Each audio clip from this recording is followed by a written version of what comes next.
kailangan mo geodetic engineer ka para sukatin hanggang saan ba yung lupa na binili ko, hanggang saan ba yung lupa niya. Paano kung lumaki o lumiit? Hindi, yun nga, kailangan masukat yun, no? Para maging specific. So, lumaki man o lumiit, may proseso, i-evaluate yan. So, kailangan meron kang geodetic engineer na kukunin para sukatin kung gaano kalaki. Private yan. Oo, private. I-engage mo yun.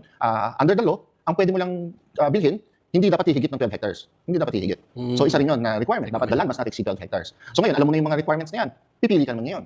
Saan ko ba dadalhin? Kasi there are two modes of titling. May tinatawag tayong judicial confirmation of an imperfect title or yung administrative titling. Dalawa yun na modes. Imperfect titling? Oh, kasi ikaw may-ari. Binili mo. Pero wala kang titulo, yung papel na titulo. So under sa mata ng batas, imperfect pa siya. So kailangan magkaroon ka ng titulo, kaya ka nga mag-a-apply. Kasi yun nga ang pinakamabigat na katunayan ng pag-aari ng lupa. Para kang bumili ng lupa na wala pang titulo, tax declarant. Yes.